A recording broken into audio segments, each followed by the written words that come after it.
कानपुर में एक सनसनीखेज मामला सामने आया है जहां पर दो महिलाओं ने एक ही युवक के ऊपर यह आरोप लगाया कि उसने अपना नाम बदलकर झूठ बोलकर शादी करी और सिर्फ इतना ही नहीं बल्कि मनांतरण कराने की भी कोशिश की।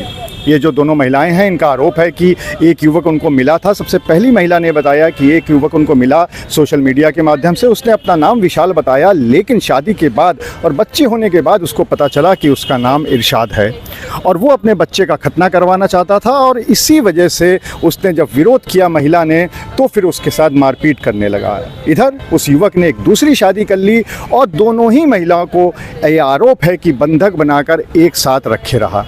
दोनों महिलाओं ने इस बात की शिकायत किसी तरह से बजरंग दल तक पहुंचाई और वहां से उनके कार्यकर्ताओं ने आकर इस बात को पुलिस तक पहुंचाया।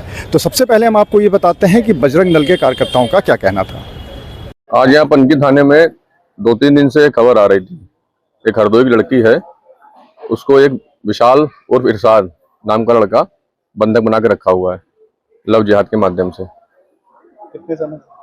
8 वर्ष पूर्व इनकी शादी हुई थी, जैसा जानकारी मिली है। लड़की बता रही थी कि हिंदू बनकर इसने मित्रता की थी, विवाह किया था। धीमे धीमे जब जानकारी मिली तो विवाद हुआ, तो फिर धीमे धीमे उसको प्रलोभन देकर के उसको दबाव बना करके उसको रखा रहा और जब समय समय पर उसको मारपीट करता था, मांस खिलाता था, धर्मांतर दबाव बनाता था।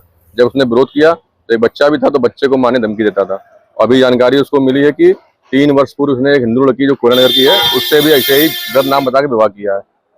तब इसका विरोध हुआ और उसको दबाव में रख के कमरे में बंद रखा था कई समय से। तो उसने किसी माध्यम से हमारे पूर्व कार्यकर्ता से संपर्क किया और हम लोगों ने वो संबंधित स्थान पर प्रशासन को सूचना देकर के उसको वहां से निकलवाया। अब तक क्या कार्रवाई हुई? उस पर प्राथमिकी दर्ज करके उसको पकड़ के बंद कर दिया गया है और संबंधित धाराओं में उसको जेल भेजा जाएगा।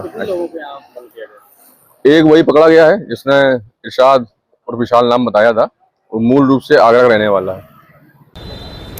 इस पूरे मामले में पुलिस ने त्वरित कार्रवाई करते हुए न सिर्फ एफआईआर दर्ज कर ली है बल्कि बताया जा रहा है कि जो युवक है उसकी भी गिरफ्तारी हो गई है। और इसके साथ ही साथ पुलिस इस पूरे मामले की जांच कर रही है कि आखिर में ये जो आरोप लगाए हैं इनके पीछे कितनी सच्चाई है। तो इस पर पुलिस अधिकारियों का क्या कहना है, चलिए आपको वो भी सुनाते हैं। आज थाना पनकी क्षेत्र के अंतर्गत एक सूचना प्राप्त हुई कि एक व्यक्ति द्वारा 2 महिलाओं को बंधक बनाया गया है। पुलिस द्वारा घटना गंभीरता को देखते हुए तत्काल टीम बनाई गई, मौके पर रवाना की गई। मौके से 2 महिलाओं को बरामद किया गया है, थाने लाया गया है। उनके द्वारा जो सूचना उपलब्ध कराई गई वो तहरीर दी गई है, उसके आधार पर मुकदमा लिखा गया है। इसमें जो नामित अभियुक्त है वो उसे पकड़ लिया गया, पुलिस हिरासत में है और मुकदमा लिख के अगली विधिक कार्रवाई की जा रही है। इस तरह के आरोप कई बार देखने को मिलते हैं, लेकिन इस मामले में खास बात यह है कि 2 अलग अलग महिलाओं ने एक ही बात कही है और इसके साथ ही साथ दोनों महिलाओं को एक ही साथ एक ही मकान में भी रखा गया था। अब पुलिस इस पूरे मामले की जांच कर रही है। उसका ये कहना है कि जैसे जैसे जांच आगे बढ़ेगी तब इसकी सच्चाई भी सामने आएगी और अगर आरोप सही पाए गए तो आरोपी को कड़ी से कड़ी सजा दिलाने के लिए भी कोशिश की जाएगी। अनुराग अग्रवाल, TV9 कानपुर।